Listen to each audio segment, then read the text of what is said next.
চারিদিকে 3D waterproof বেডশিটের ছড়াছড়ি। কাকেই বা বিশ্বাস করব, কোন পেজ থেকেই বা অর্ডার করব? একটু থামুন, বিষয়টা আমি ক্লিয়ার করতেছি। আমার মতো অন্য কোনো পেজ চাদরের নিচে টিস্যু দিয়ে পা দিয়ে পাড়ায় ভিডিও করে দেখায় না কেন জানেন? কারণ সেগুলা 2 নম্বর প্রোডাক্ট। 2 নম্বর প্রোডাক্ট চেনার জন্য সম্পূর্ণ ভিডিওটা দেখুন। আশা করি আপনাকে আর কেউ ঠকাইতে পারবে না। আমাদের চাদর, বালিশ, কোলবালিশ সব ওয়াটারপ্রুফ। 2022 সাল থেকে আমরা এই ওয়াটারপ্রুফ বেডশিট নিয়ে কাজ করে আসতেছি। আমাদের অসংখ্য পুরনো কাস্টমার রয়েছে আলহামদুলিল্লাহ, যারা আমাদের থেকে একাধিকবার এই ওয়াটারপ্রুফ বেডশিট ক্রয় করেছেন। 7-8 ফিটের একটা চাদরের ওজন 800 থেকে 1000 গ্রাম। 5 কেজি পানি দিয়ে অতিরিক্ত চাপ দিলেও 1 ফোঁটা পানি লিক করবে না।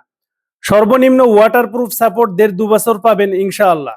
ব্যাকপার্ট রাবার ঢালাই হওয়ার কারণে বিছানার সঙ্গে লেগে থাকবে চুম্বকের মতো। আর যেগুলা 2 নম্বর 3D ওয়াটারপ্রুফ চাদর, সেগুলা নিচে টিস্যু পেপার দিয়ে পা দিয়ে পাড়া দেওয়ার সাথে সাথে নিচের টিস্যু ভিজে যায়। হালকা চাপ দিলেই পানি লিক করে। ব্যাকপার্ট কাপড় জাতীয়, যেটা 1 মাস ব্যবহার করার পরেই 2-1 বার ওয়াশ করলেই 2টা কাপড় আলাদা হয়ে যায়। যে ধরনের কাপড় আমরা কিনিও না, সেলও করি না। আপনি অন্যান্য পেজে খোঁজ করলে কম দামে পেয়ে যাবেন। 5টা পেজ যাচাই বাছাই করলে অবশ্যই বুঝতে পারবেন যে আমাদের বেডশিটের কেন এত দাম হয়েছে।